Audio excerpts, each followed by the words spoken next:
Good morning, dear students. I am Yogesh Kumar Deshmukh, Assistant Professor, Mechanical Engineering Department of Bharati Group of Institutions. Today, in Measurement and Instrumentation subject, we are going to learn about sensors and transducers.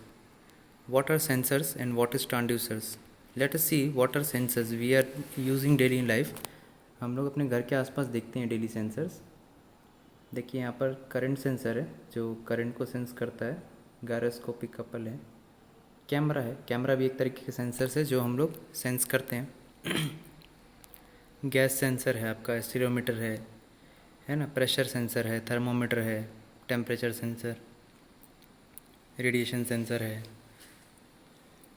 N number of sensors हम लोग देखते हैं घर के आसपास daily life में. तो देखिए ट्रांसड्यूसर्स और सेंसर होते क्या हैं. Transducers a device that converts a primary form of energy into corresponding signals with a different energy form. As we all know that energy is neither created nor destroyed. It is converted from one form to another form. Hence, a transducer क्या करता है कि एक energy को, एक physical quantity को electric signals में convert करता है. Primary form of energy into corresponding signals with a different energy from primary energy form. That is mechanical, thermal, electromagnetic, optical, कोई भी फॉर्म फिजिकल फॉर्म की फिजिकल क्वांटिटी को electrical quantity में convert करते हैं. मतलब फिजिकल फॉर्म ऑफ एनर्जी को electrical form of energy पे सिग्नल्स के फॉर्म में कन्वर्ट करता है. और sensors, it is a device that detects a change in the physical stimulations and turns it into a signals which can be measured और recorded. Sensor क्या करता है? सेंस करता है किसी एक फिजिकल सिमुलेशंस को और क्वांटिटी को, और उसको सिग्नल्स में कन्वर्ट करने के बाद फिर उसको रिकॉर्ड करता है. ठीक है. जैसे कि थर्मोमीटर. देखिए रियल वर्ल्ड में कुछ वैल्यू है, उसको सेंसर ने सेंस किया और इंटेलिजेंट मैकाट्रॉनिक सिस्टम जो है वो उसको रिकॉर्ड करके रखेगा. Sensor systems, typically sensor systems क्या करते हैं? Converts desired parameter into electrical measurable signals. ठीक है. सेंसर्स क्या करते हैं? जैसे कि आपका स्क्रीन पे मोबाइल पे है, आप क्या करते हैं? मोबाइल पे स्क्रीन पे जब टच करते हैं तो उसमें डेट डिस्प्ले करता है. जब उसका लॉक ओपन करते हैं तो उसमें कीपैड आता है. कीपैड पहले से प्रिंट नहीं होता, वो जैसे ही आप सेंस करते हैं तो उसमें कीपैड आता है. तो वो एक तरह का टच सेंसर है. Okay. General sensor systems. Sensors transducers work in real world parameters. ठीक है. सिग्नल कंडीशनिंग क्या होता है? Converts the sense signal. जो भी सिग्नल्स हमें रिसीव हुए, सेंसर्स से हमें रिसीव्ड हुए, उनको कन्वर्ट करके सही फॉर्मेट में देता है. सॉल्व करके सही फॉर्मेट में हमको विजुअलाइज करता है. जैसे कि हमें कोई चीज़ स्क्रैप मिला, उसमें से हमने सही चीज़ को कलेक्ट करना, तो हमने सेग्रीगेट किया, उसमें सही चीज़ हमने निकाला. तो वही काम सिग्नल कंडीशनिंग भी करता है. सिग्नल्स जो टूटे फूटे रहते हैं या फिर डिस्टॉर्टेड सिग्नल्स रहते हैं, उनको रेक्टिफाई करके प्रॉपरली उसको हमारे तक पहुंचाता है यूजेबल सिग्नल्स में. देखिए यहाँ पर ट्रांसड्यूसर और सेंसर लगा हुआ है. सेंस करता है डाटा को, फिर एडी सिग्नल से फिर सिग्नल कंडीशनिंग होता है. सिग्नल कंडीशनिंग बाद यूजेबल वैल्यूज़ में उसको कन्वर्ट करता है. और माइक्रो कंट्रोलर क्या करता है? सिग्नल प्रोसेसिंग और कम्युनिकेशन का काम करता है. Okay. Performance and terminology. The desirable features of sensors are. क्या क्या टर्मिनोलॉजी से सेंसर्स के लिए हम लोग को डिज़ायरेबल फीचर्स है? रेंज होना चाहिए, एरर्स और एक्यूरेसी है, नॉन लिनियरिटी, हिस्टेरिसिस है, डेड बैंड एंड सिचुएशंस है, output impedance, repeatability, reliability, sensitivity, resolutions, frequency response times and calibration. Range and spam. Range, lowest and highest value of the stimulation. Range और spam क्या होता है? Lowest और highest value जो होता है वो होता है range. Spam, the arithmetic mean difference between the highest and lowest value of the input that being sensed. मतलब जो अर्थमेटिक डिफरेंस बिटवीन हाईएस्ट और लोवेस्ट वैल्यू को जो सेंस करता है इनपुट वैल्यू को, वो होता है स्पैन. Input full scale. ये स्पैन होता है दो तरीके का, इनपुट फुल स्केल और आउटपुट फुल स्केल स्पैन. ठीक है. Difference between the upper and lower range of the output of the sensor. Dynamic range, ratio between the upper and lower limits and is usually expressed in TB. ठीक है. अपर और lower limits का जो difference ratio होता है वो होता है dynamic range. Example, a sensor is designed for 30 degree to minus 30 degree to 80 degree centigrade to output 2.5 volt to 1.2 volt. Range कितना हुआ? -30 डिग्री से 80 डिग्री सेंटीग्रेड तक. और स्पैन कितना हुआ? 80 माइनस -30 डिग्री, मतलब 110 डिग्री का स्पैन है. ठीक है. रेंज कहाँ था? -30 से 80 तक. और इनपुट फुल स्केल कितना हुआ? 110 डिग्री. और आउटपुट फुल स्केल डिग्री हुआ 2.5 वोल्ट माइनस 1.5 वोल्ट, मतलब 1.3 वोल्ट का आउटपुट स्केल इसका. और डायनेमिक रेंज क्या हुआ? 20 log value of 40 30 13.83 dB. Dry bulb temperature. Error and accuracy. Error is difference between the result of the measure and the true value between the quantity में being measured. कहने का मतलब error क्या होता है? Difference between the measure value and the exact value, true value. ये होता है इसका एरर. अगर मेजर्ड वैल्यू जो है हमारा और ट्रू वैल्यू में चेंजेस आ रहा है तो उसमें एरर है. अगर दोनों सही आ रहे हैं तो एरर नहीं होगा. पर ऐसा कोई भी एपरेटस और ऐसा कोई भी सिस्टम नहीं बना जिसमें एरर फ्री रिजल्ट आए. As a percentage of full scale span for example, error is calculated as, ये एक फॉर्मूला है जिससे हम लोग एरर कैलकुलेट करते हैं. इस ग्राफ के लिए अगर कैलकुलेट करें तो देखिए कि एग्जैक्ट वैल्यू कौन सी है, ये डार्क लाइन वाली, और बाकी जो है वो टेम्प्रेरी वैल्यूज़ हैं. Accuracy. It is the extents to which the measure value might be wrong and normal expression express in percentage. मतलब जो वैल्यू है वो हमारा एग्जैक्ट वही वैल्यू आ रहा है कि नहीं, वो होता है एक्यूरेट वैल्यू. एक्यूरेसी, कितना एक्यूरेसी है उसमें. ओके. फिर हम लोग देखते हैं hysteresis. Hysteresis is the deviation of sensor output at any given point when approached from two different directions, caused by electrical or mechanical systems, magnetization, thermal properties and loose linkage. क्या hysteresis क्या होता है? ये deviation देता है sensor को output पे. मान लीजिए ये देखिए ग्राफ बना हुआ है इनपुट और आउटपुट का. यहाँ पर ये वैल्यू इंक्रीज़ हुआ और वापस होने के समय वो धीरे धीरे आया, उसी रास्ते से नहीं आया. तो ये इसका हिस्टेरिसिस है कि एक रीडिंग था जो नॉर्मल जब बढ़ाते गए टेम्परेचर पे तो रीडिंग बढ़ते गई, वापस होने के समय उतनी ही तेज़ी से वापस उस रास्ते से नहीं आया. मतलब उसका टेम्परेचर जो था वो प्रॉपर वेरी नहीं कर रहा था. ठीक है. As if temperature measured at a rated temperature of 50 degree centigrade, the output might be 4.95 volt when temperature increased, but 5.05 volt when temperature decreased. This is an error of 0.5%. Non-linearity. Non-linearity is defined as the maximum deviation from the ideal and linear transfer functions. मतलब कहने का मतलब एक ideally define जो value है उससे maximum deviation जो कर रहा है, और मैक्सिमम डेविएशन कर रहा है उसमें लीनियर नहीं है उस वैल्यू पे, बस स्टार्टिंग पॉइंट और एंड पॉइंट सेम है, तो वो होता है non linearity. As few methods to do so. By use of range of the sensor, pass of straight line between the range point 1 2 से इस पॉइंट पे निकल रहा है. Dead band.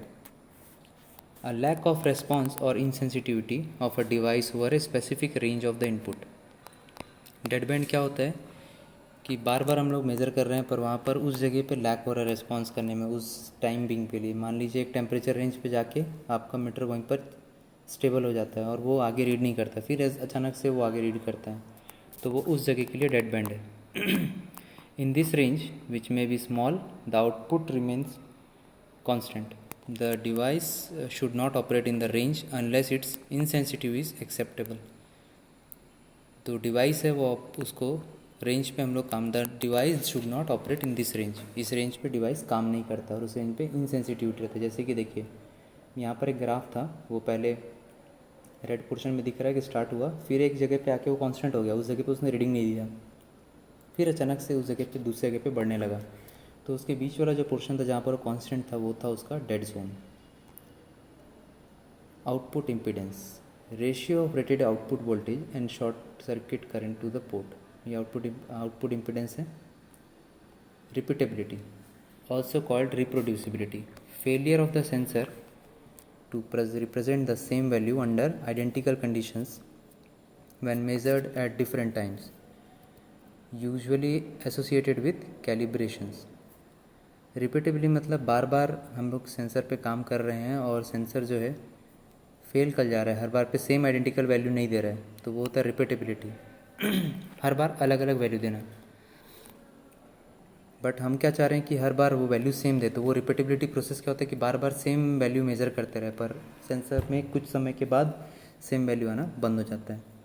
Usually associated with calibrations, gives as percentage of input full scale of the maximum difference between two reading taken at different times under identical conditions. ये repeatability की formula है minimum minus maximum value given upon full range into 100। अब कितना reliable है आपका system और कितना error आपको देता है। Reliability, a systematic measurement of quantity of a device which indicates the ability of the device. कितना एबल है आपका डिवाइस अब स्टैटिकली बार बार उसी वैल्यू को देने के लिए, तो वो है रिलायबिलिटी। बाकी हम कितना उसमें रिलायबल हो सकते हैं, ठीक है, for a time being, time for a duration of time being, ठीक है, given in hours. Sensitivity. Sensitivity of a sensor is defined as the change in output of a given for a given change in input। कहने का मतलब हमने जो value दिया उसमें क्या चेंजेस आ रही है, वो उसका सेंसिटिविटी और टाइम रेस्पॉन्स, टाइम के रेस्पेक्ट में। Sensitivity represent the slope of the transfer functions. कहने का मतलब अगर मैं एक टेम्परेचर इंडक्शन पे या फिर गैस पे यूटेंसिल पे कुछ गर्म कर रहा हूँ और मैंने इंस्टेंट टेम्परेचर बढ़ा दिया, तो उस पर क्या इफेक्ट आ रहा है, वो इंस्टेंटली बर्न उतना ही हीट होने लगेगा, जितना हीट उसको दिया जाए उतना हीट आउटपुट पे देने लगेगा। ये उसकी सेंसिटिविटी हुई, कितना तेज़ी से रिस्पॉन्स करता है वो। Also it use to indicate sensitivity to another environment that is not measured. ये इसका फॉर्मूला है सेंसिटिविटी कैलकुलेट करने का। रिजोल्यूशन, सेंसर्स और ट्रांसड्यूसर के अपने अपने रिजोल्यूशन हैं कि वो कैसे काम करेंगे। जैसे कि हमारा कैमरा ही है, मोबाइल में कैमरा, हर किसी के मोबाइल में अलग अलग कॉन्फ़िगरेशन से कैमरा होते हैं, हर एक का अलग अलग रिजोल्यूशन होता है, क्योंकि वो उसमें अलग अलग सेंस करने की प्रॉपर्टी होती है। The minimum increment in stimulations to which the sensors can respond, it is the magnitude of the input change which result in the smallest observable output. ठीक है, तो जो हम लोग इंक्रीमेंट दे रहे हैं उसके साथ साथ सेंसर कैसे रिस्पॉन्ड कर रहा है, ये इसका रिजोल्यूशन होता है। Frequency response, the ability of the device to respond for harmonic input. ठीक है, हार्मोनिक इनपुट मतलब धीरे धीरे कम ज़्यादा कम ज़्यादा कम ज़्यादा ऐसा हम लोग इनपुट दे रहे हैं, तो वो फ्रीक्वेंसी रिस्पॉन्स होगा उस रिस्पॉन्स के लिए, उसके लिए सेंसर के लिए। मान लीजिए हम लोगों ने वॉल्यूम सेंसर लगाया हुआ है, तो वॉल्यूम कम ज़्यादा हो रहा है, तो उसको सेंस करके वो हार्मोनिकली उसको रिकॉर्ड करेगा और उसकी फ्रीक्वेंसी कितनी होगी। ठीक,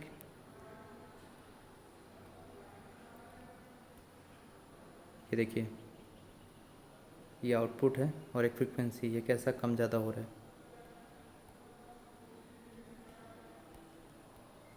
रेस्पॉन्स टाइम, अब जो रेस्पॉन्स टाइम है मतलब जब कभी हमने कोई वैल्यू दिया, कोई आउटपुट दिया, तो उसमें आउटपुट आने में कितना टाइम लग रहा है, वो होता है उसका response time. Indicates the time needed for the output to reach steady state for a step change in input. Typically, the response time will be given as the time needed to reach 90% of the steady state output। ठीक है, ये response time का एक graph है। Calibration, the experimental determination of the transfer function of a sensor or actuator typically needed when the transfer functions is not known। Calibration means कि हम लोग ने उसमें सेंसर पे कितना experimentally determine the transfer function of a sensor और actuator. Typically needed when the transfer function is not known. Calibration means उसमें कितना हम लोगों ने पोर्शंस ऐड करके रखा है, कितना मेजरमेंट का गैप दिया हुआ, ड्यूरेशन दिया हुआ है, कि कितना कैलिब्रेटेड है वो, कि बार बार वो मेज़र यूज़ कर सके। देने के कहने का मतलब use of thermistor with a 5% tolerance on a full scale from 0 to 100 degree centigrade to measure temperature with accuracy to say 0.5%। मतलब हमने उसमें टॉलरेंस 5% का दिया हुआ है, तो वो 0.5 डिग्री प्लस माइनस बता सकता है। तो मेथड्स हैं इससे कैलिब्रेशंस के, ये नहीं करना है। Calibration is something N operational requirement, जैसे थर्मोकपल है, प्रेशर सेंसर्स है, इसमें कब यूज़ करते हैं कैलिब्रेशन। कैलिब्रेशन डाटा, कैलिब्रेशन मतलब उसको बार बार एक्यूरेटली चेक करना कि जो आपको रीडिंग आ रहा है वो सेम है कि नहीं, तो उसमें कोई एरर तो नहीं आ गया, तो उसको कैलिब्रेशन चेक होता है। Errors due to calibration must be evaluated and specified, मतलब कहने का मतलब ये है कि एरर्स जो आते हैं वो रिड्यूस हो जाते हैं टाइम टू टाइम कैलिब्रेशन करने से। Okay, displacement, position and proximity sensor. Displacement sensor क्या होते हैं, वो कुछ मूवमेंट हुआ या कुछ डिस्टेंस मूव हुआ तो उसमें सेंस करते हैं, और डिस्प्लेसमेंट सेंसर होते हैं। Position sensors are connected with the determination of position of some object with reference to some reference point. कहने का मतलब पोजीशन सेंसर, हमारे मोबाइल पे अलग अलग जगह पे अलग अलग आइकन्स दिख रहे हैं, तो हम अगर स्क्रीन पे एक आइकन पे क्लिक करते हैं उसको, तो स्क्रीन पे पोजीशन सेंसर होता है जो बताता है कि मुझे इसी आइकन पे ओपन करना है, ना कि दूसरे आइकन को। ठीक है, यह है position sensor. Proximity sensors are form of positive sensors. They are used to determine when an object can move to within some particular critical distance of the sensor. Proximity sensors हम लोग क्या करते हैं कि एक नॉर्मल ऑब्जेक्ट जब move होता है एक पोजीशन दूसरे पोजीशन तक, तो क्रिटिकल डिस्टेंस में उसको सेंस कर सकें, तो उसके लिए हम लोग प्रॉक्सिमिटी सेंसर्स यूज़ करते हैं। While selecting this sensor, it is essential to care the size of displacement, nature of displacement, accuracy and the resolutions, the material of the measured object and the cost. Displacement, position and proximity sensors, ये दोनों contact sensors भी हो सकते हैं, non contact sensors भी हो सकते हैं। Potential sensors, it consist of a constant resistance per unit length. ये पोटेंशियल सेंसर्स होते हैं, पोटेंशियोमीटर सेंसर्स होते हैं, with sliding contact which can be moved over the length of element. It can be used for linear or rotated displacement. Okay. Potentiometer sensors. It is very important to consider the effect of the load resistance RL connected across the output. Potentiometer sensors कहाँ use करते हैं, जहाँ पर हम लोग का load voltage में fluctuations है रेजिस्टेंस में, और वो डायरेक्टली प्रोपोर्शनल है वी नॉट के। ठीक है, तो वहाँ पर हम लोग पोटेंशियोमीटर सेंसर्स यूज़ करते हैं। पोटेंशियोमीटर सेंसर मतलब जहाँ पर हमें पोटेंशियल चेक करनी है लाइन पे, उस जगह पे पोटेंशियोमीटर सेंसर्स यूज़ करते हैं। स्ट्रेन गेज एलिमेंट, ये भी strain gauge is the metal wire और मेटल फॉयल और strip of semiconductor material. This elements can be stuck on to surface like a posted stamp when subjects to strain, its resistance are changes. Okay, strain gauge measurement मतलब जहाँ पर metal wires और metal foils के strip के form में रहता है और सेमी कंडक्टर रहता है, कंडक्टर मटेरियल यूज़ करते हैं हम लोग, और वहाँ पर हम लोग स्ट्रेन मेजरमेंट करते हैं, मतलब स्ट्रेन मेजरमेंट करते हैं उस जगह पे कि कितना चेंजेस आ रहा है उसमें रेजिस्टेंस की वजह से। ठीक है, तो ये स्ट्रेन गेज एलिमेंट भी होता है सेम।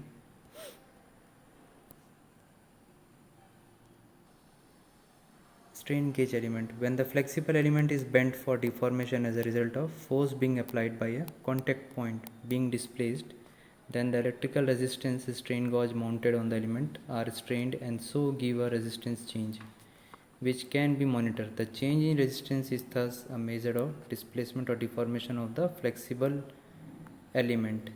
देखिए स्ट्रेन गेज कैसे बता रहा है यहाँ पर, इस जगह पे